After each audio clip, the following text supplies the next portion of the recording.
Suspense.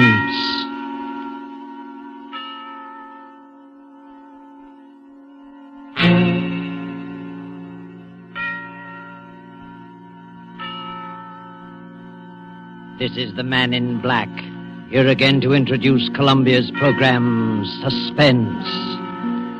Our star tonight is Mr. Sidney Greenstreet, one of Hollywood's most sensational newcomers in a number of years. The famed fat man who lent his suspenseful talents to the Maltese Falcon and across the Pacific. Mr. Greenstreet is with us to create on the air John Dixon Carr's celebrated detective, Dr. Gideon Fell. The story called The Hangman Won't Wait is tonight's tale of suspense. If you have been with us on these Tuesday nights, you will know that suspense is compounded of mystery and suspicion and dangerous adventure.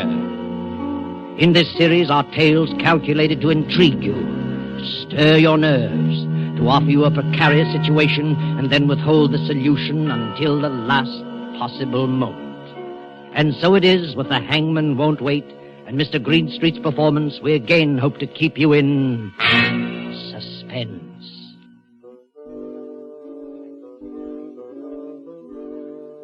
He comes striding towards us now, beaming like old King Cole.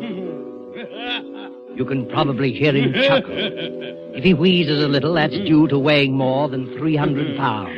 Slander, sir, gross slander. You notice the 3 chins in the bandit's mustache and the eyeglasses on the black ribbon.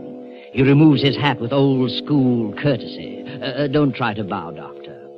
He is Gideon Fell, Doctor of Philosophy and expert in crime, if he tells us something about the Barton case.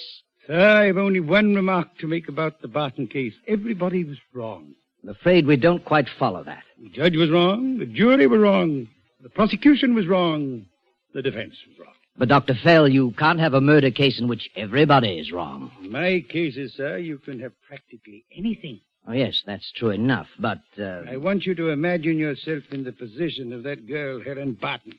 Well? Imagine yourself waking up suddenly in the middle of the night. You're terrified. You don't know why. The room is cold and nearly dark. All of a sudden, you realize it's a room you've never seen before. There's a queer smell like old stone and disinfectant. There's no sound except...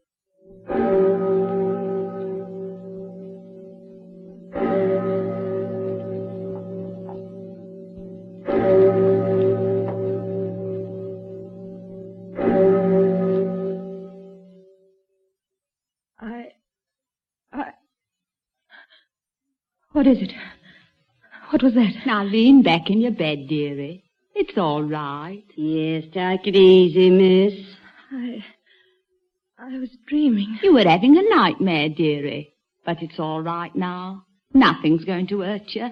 Not yet. Be quiet, Anna. All right, all right. Would you like us to turn on all the lights, miss? Please, would you do that?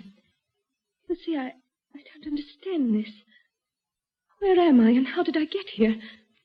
And who are you? Now, don't start that all over again, please. Start what all over again? Saying you've lost your memory and don't even know what your name is? Are you insane? Of course I know what my name is. I'm Helen Barton. Ah. But it's all I do know. Where am I? Why on earth is it so cold? Well, that's not unusual, you know, for England in the middle of December. Did you say December? That's right, dearie. 18th of December. You're fooling me. You're playing a trick on me. My head feels queer and I want to start crying, but I won't. It's not December, it's the end of August. I was going up to see Philip. Oh, that's it. I was going up to see Philip. Philip? Philip Gale, the man I'm going to marry. Be quiet, Anna. And don't turn on these lights yet. She's having us on. Anna, this child's shaking all over. And so help me, she don't know where she is. Listen, dearie. I'm going to sit down on the bed beside you. Now take my hands. Hold them tight. What's wrong? Why are you looking at me like that? This is Maidhurst prison, miss. Steady, dearie. I'm still dreaming. I must be. You can't mean I'm in prison. Now look, dearie. I'm afraid it's worse than that. Worse than that? Look over there. You see where there's a little bit of fire in the grate? Well, And paper on the wall, and pictures, and a carpet on the floor. Oh, why don't you come out straight and tell her? They're going to hang you in the morning, miss. This is the condemned cell.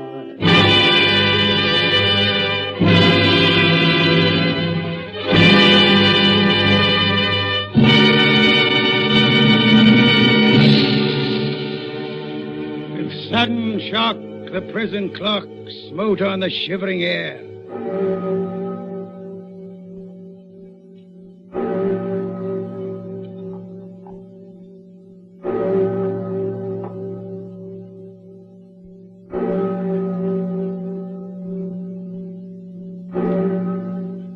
But I won't quote that any further. I have too vivid a memory of sitting up that night with Colonel Andrews, the governor of the prison.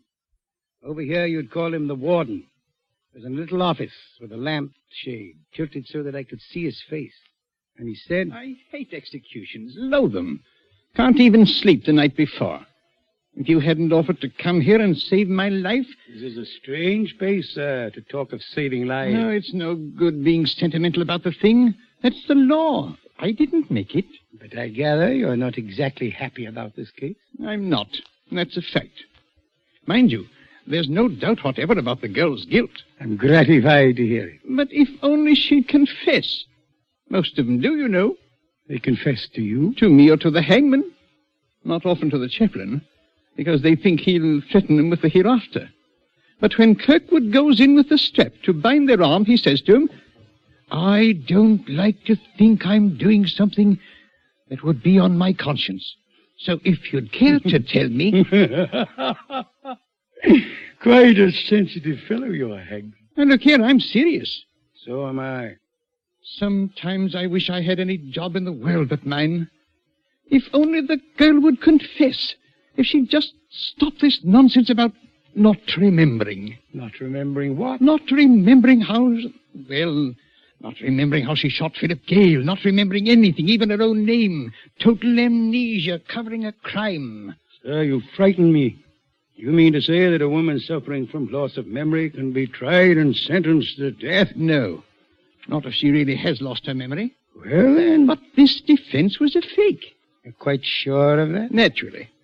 The judge would never have allowed it to come to trial if he hadn't been convinced that she was shamming.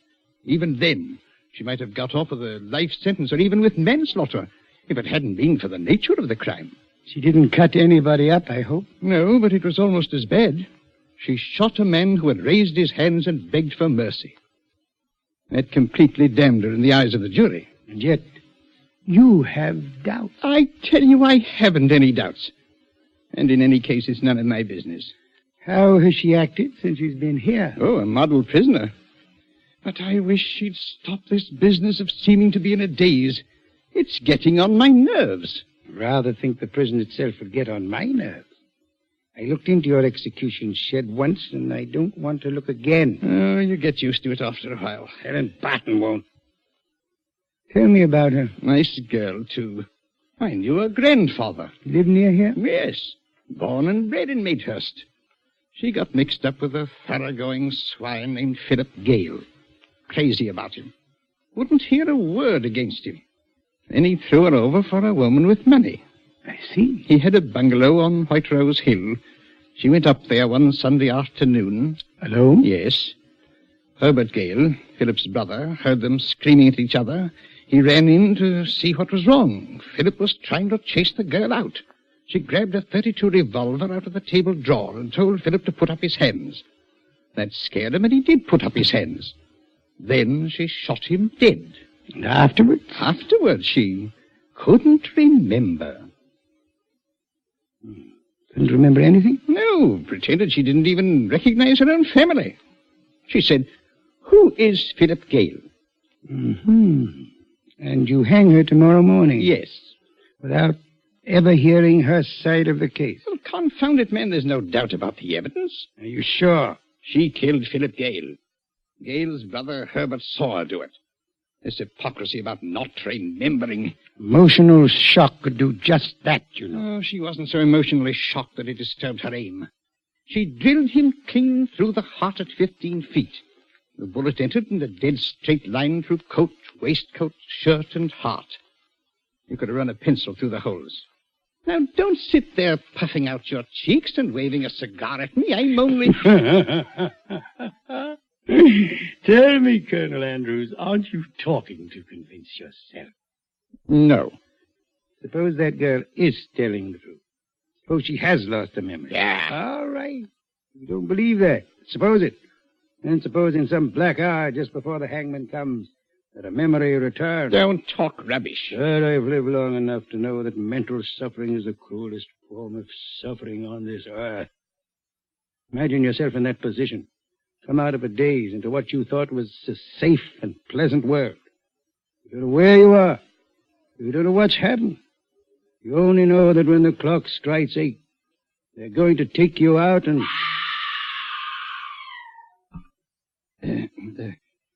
Did you hear that? Yes. Are you thinking what I'm thinking? Yes. It isn't possible. Very much fear it is. Sometimes, you know, we have to use drugs. Drugs? Yes. When we take them to the execution shed.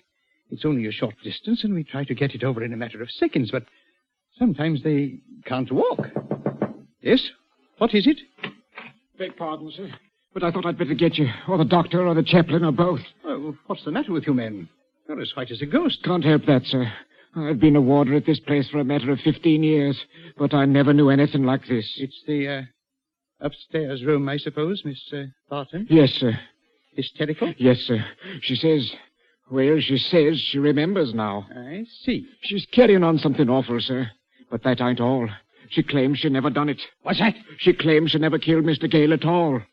Never killed? That's all, Harris. You may go. Yes, sir. Any other disturbances in the building? Well, sir, they're a bit restless in A-wing. That's usual. Yes, sir. And there's a bloke, outside the prison, who keeps hanging about in front of the main gate. You can see him by the street lamp. First, he'll take a few little quick steps back and forth. Then he'll run and stick his face against the bars of the gate. Then he'll go back to pacing again. Fair gave me the creeps it did, even before this other thing. You don't happen to know who he is? It's the other Mr. Gale, sir. Herbert Gale. I hadn't the heart to chase him away. All right, Harris, go ahead. I'll be along in a minute. Yes, sir. So the girl claims to be innocent. You heard that, eh? Yes, I heard it. What do you mean to do? I'll see the girl, of course. But it won't affect the issue. Not even if she does happen to be innocent? Well, in the name of heaven, try to understand my position. Believe me, I do understand it. The jury convicted this girl of murder. Her appeal was dismissed. The Home Secretary has refused to intervene on behalf of the King. You couldn't do anything even if you wanted to. You couldn't even appeal to the Home Secretary without new evidence. Exactly. And it's too late for new evidence, because you can't just accept the word of Helen Barton. All the same, I'm dreading this interview. It's against regulations, but I wish you'd come along with me. Oh, if there were only something. There isn't.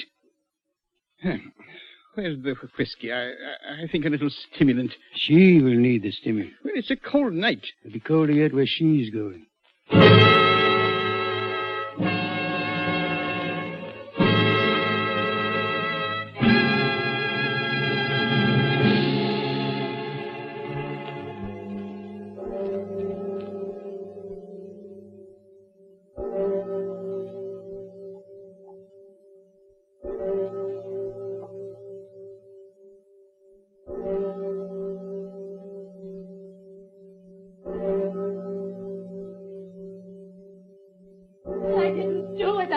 I didn't do it. Steady, miss. It's all right, dearie. The governor and the big stout gentleman believe you didn't do it. Oh, no, they don't. You needn't try to fool me. Look at them over there in the corner whispering. Fell, she's lying. I heard that. You said, Fell, she's lying, but I'm not lying. I'm not. Miss, you've got to pull yourself together. And have a nice breakfast. What would you like for breakfast?